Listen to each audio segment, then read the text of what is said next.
The first thing that hits you in Ethiopia is not the heat, not the dust, not even the jagged mountains that slice into the sky, but a deeper shock, the realization that you are standing in a place that may cradle the earliest steps of humanity, yet the world mostly remembers it through flat images of hunger and war. And as you watch a shepherd drive his goats past a shiny glass building, while a monk in white robes crosses under a billboard for smartphones, and a woman roasts coffee over a charcoal stove beside the tracks of a silent modern train, you feel time bending around you, folding and twisting, ancient prayers floating in the air before sunrise, while car horns and construction noises rise with the light, and you begin to understand that Ethiopia is not just another country on the map. It is a crossroads where layers of forgotten centuries are still alive and rubbing against the restless present. A land suspended between sky and abyss. Ethiopia stretches across the Horn of Africa like a broken plate, lifted, cracked, and tilted toward the sky, and you feel that fracture the moment you arrive on its highlands. Addis Ababa sits so high above sea level that the air feels thin and bright. Mornings are cool, even when the sun is sharp, and the clouds seem close enough to touch, yet only a long drive away the land falls suddenly into the Great Rift Valley, into deserts and salt plains where the heat presses down like a physical weight. And between these extremes, villages cling to slopes, tiny squares of green carved into dry brown hills.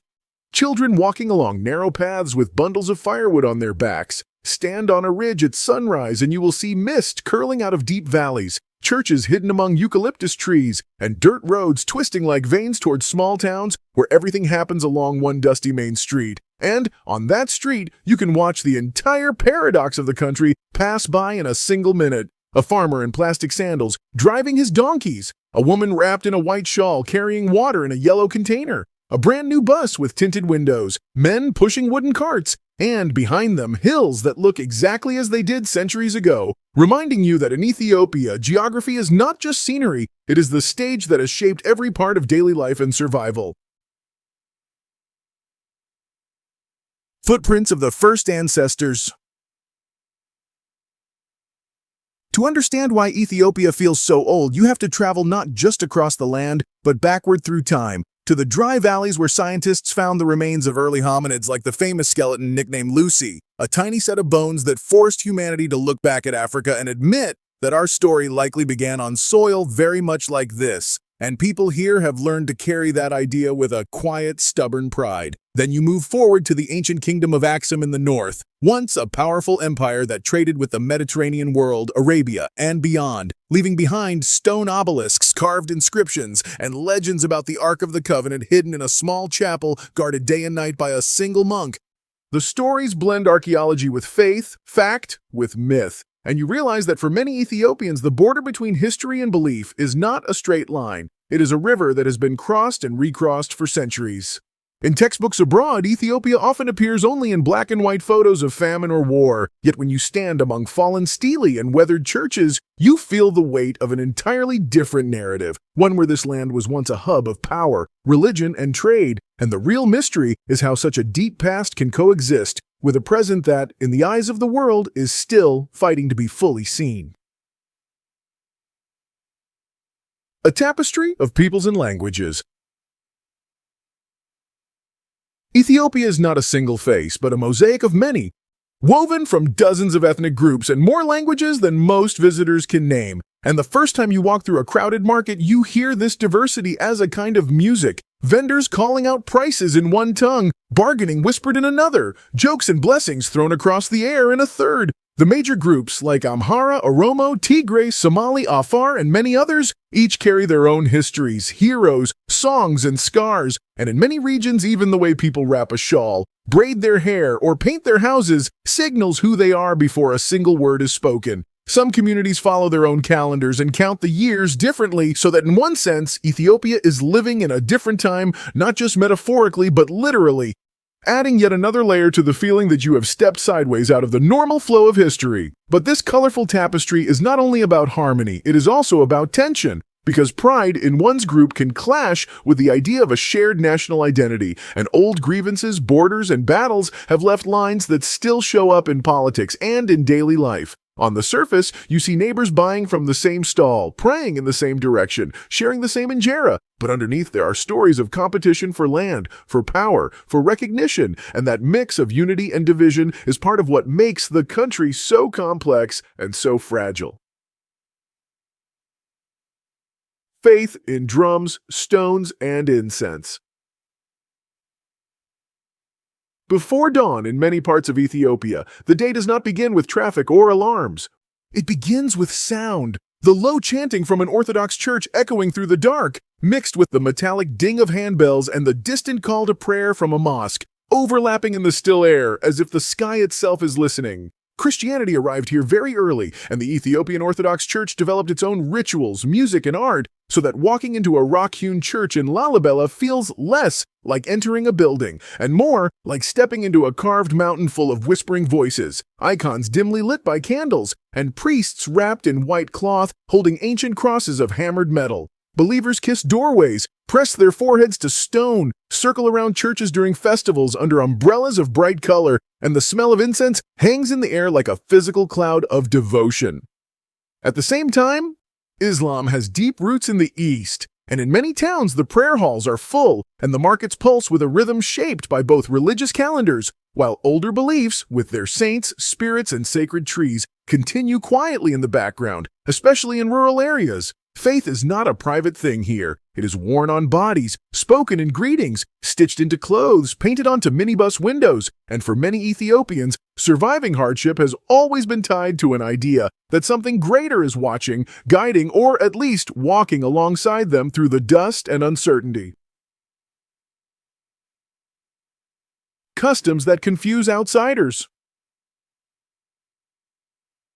For a foreigner arriving in Ethiopia, daily life is full of gestures and customs that at first seem mysterious, sometimes charming, sometimes intimidating, and often completely misunderstood. In some communities, expressions of beauty and identity involve facial tattoos, scarification, or jewelry made from shells and metal, and while a Western visitor might see only strangeness or hardship, for the wearer, each mark can be a story of lineage, faith, or rite of passage. In certain southern tribes, ceremonies of adulthood can include young men running naked across the backs of a line of bulls, watched closely by family and neighbors. And if they fall, it is not just embarrassing. It can be seen as a sign of weakness or unreadiness to shoulder responsibility.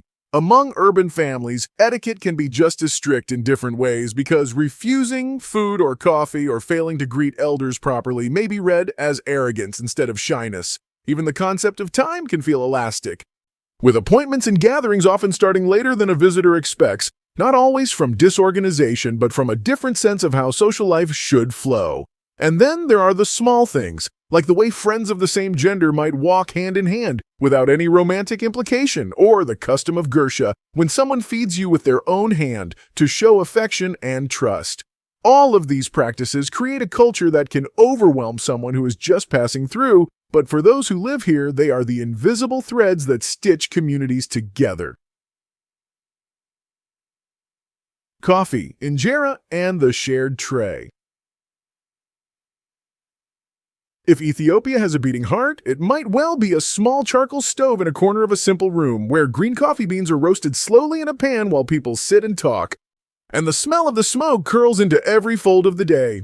According to local legend, it was on Ethiopian soil that a herder first noticed his goats becoming unusually lively after eating bright red coffee cherries. And from that moment, this plant began a journey that would eventually energize the entire planet. Yet here, the drink is still treated less as fuel and more as ceremony, with the beans washed, roasted, ground, and brewed in front of guests. 3 rounds of coffee served in small cups, each weaker but more social, turning a simple visit into a shared ritual that can stretch for hours. Food follows the same logic of community, with injera, a large, spongy, sour flatbread made from tiny teff grains, spread out on a tray and topped with piles of stews, vegetables, lentils, and sauces. Everyone eating with their hands from the same surface, tearing pieces and scooping, talking and laughing, and to eat alone in such a context feels almost like a punishment. In the capital, new restaurants and cafes have appeared with modern designs, soft lighting, and fast internet, where young people look at global menus and post photos of latte art. Yet even there, somewhere on the table, coffee and injera still appear, unchanged in their basic form, anchoring the future to the past, one shared bite and one slow sip, at a time. Beauty and cruelty of the land. Ethiopia's landscapes can look like postcards from different planets stitched together, and the contrast between their beauty and their harshness is one of the country's greatest paradoxes. In the highlands, the air is crisp, and terraces of crops curve around hillsides, dotted with small stone houses and grazing animals, and the view from a mountain pass can stretch so far that villages appear as tiny squares of color against an ocean of green and brown, a scene that seems peaceful and eternal. Yet move to the Danakil Depression in the northeast, and you suddenly find yourself in a world of salt flats, neon yellow, and electric green pools from volcanic minerals and smoking craters, a place often described as one of the hottest inhabited regions on Earth, where Afar people carve salt blocks under a brutal sun and lead camel caravans across white, shining emptiness, turning danger into livelihood. In the Simien Mountains, the sheer cliffs drop away into dizzying depths, where gelada baboons sit close to the edge, grooming each other and picking grass, apparently unconcerned by the void below, while lammergeier vultures glide silently on currents of air that can change without warning. All of this beauty, however, hides constant risk, because rain can fail, soil can erode, and when that happens, the very land that once fed communities can betray them, forcing families to walk long distances in search of food or work, and reminding everyone who lives here that nature in Ethiopia is not just something to admire, it is a powerful force that must be negotiated with season after season. Addis Ababa, City of Broken Time. In Addis Ababa, the capital, you can feel the collision between eras at every intersection, as if someone tried to play two different movies on the same screen. Downtown, glass towers and shiny headquarters rise above old neighborhoods where corrugated metal roofs, wooden fences, and dusty alleys still define most people's reality, and the new light rail train slides past street vendors who spread vegetables on tarps and children who run barefoot beside the tracks. On one street, you might see office workers in neat suits, university students with backpacks, and construction cranes, while just a few blocks away, women carry heavy loads of firewood down a steep hill. Men queue in front of small cafes with simple benches, and barefoot shoe shiners tap rhythmically on wooden boxes. Internet cafes glow blue at night, and smartphones buzz with global music, but electricity cuts still plunge entire districts into darkness without warning. And on those nights, the city shrinks back into the glow of candles and the smell of kerosene. For the younger generation, Addis is a place of possibility and frustration at the same time, where they can study, dream of careers, follow international trends in fashion and music, yet also struggle with unemployment, rising living costs, and a constant feeling that their future is being negotiated by forces they cannot see. For visitors, the capital is confusing and fascinating, a city where time feels broken into pieces, each neighborhood keeping its own pace, its own decade, and sometimes its own century. Shadows of poverty, conflict, and departure. Behind the vivid colors of markets and festivals lies a more somber palette that Ethiopia cannot escape, a set of realities written in empty plates, dry wells, and stories told in a quiet voice. In rural areas, many families live in simple huts made from mud and sticks, their lives bound to the rhythm of planting and harvest. And if the rains fail or pests arrive, there's very little safety net between them and hunger. Children walking long distances to school or water points, their feet dusty, their notebooks thin. Past famines left deep scars on the national memory and on the images the world carries of Ethiopia. And even though the country has changed, extreme weather, population pressure, and uneven development still push people to the edge. Added to this are conflicts, some old, some new, fueled by disputes over land, political power, and identity, forcing families to flee their homes and creating camps where thousands live in temporary shelters, suspended between a past they lost and a future that has not arrived. For many young Ethiopians, the dream of a better life leads them to leave, crossing borders in search of work in Gulf countries, in Europe, or in other parts of Africa. Journeys that can involve smugglers, dangerous desert crossings, or crowded boats, and every success story is shadowed by tales of exploitation, detention, or loss at sea. When you speak with parents left behind, they often say they are proud and afraid at the same time, watching their children walk away from villages that feel increasingly empty of opportunity. The soul of Ethiopia. In the end, when you try to condense Ethiopia into a single image, it slips away because this is a country that insists on being many things at once, fiercely proud, yet deeply wounded. Ancient, yet restless. Poor in material wealth for many, but rich in memory, music, and meaning. One evening, on a highland hillside, you might see the sky turn orange and then deep purple. Churches on distant slopes ringing their bells as flocks of birds wheel overhead. The smell of coffee roasting drifting from a small house, and children laughing as they chase a battered ball down a dusty path. And, in that moment, the hardships fade behind the stubborn warmth of everyday life. People here carry a sense of dignity that does not always show up in statistics, shaped by the knowledge that their land resisted full colonization, that their ancestors built kingdoms and churches carved into solid rock, that they belong to a story older than many modern states. At the same time, they are not frozen in that story, and walk with smartphones in their pockets, worries about rent and school fees in their heads, and an endless list of hopes for change in their hearts. Ethiopia is a place where the past is never just behind you. It walks beside you, sometimes encouraging, sometimes pulling you back, but always present. And once you have seen the way old and new collide here, you will carry that tension with you wherever you go.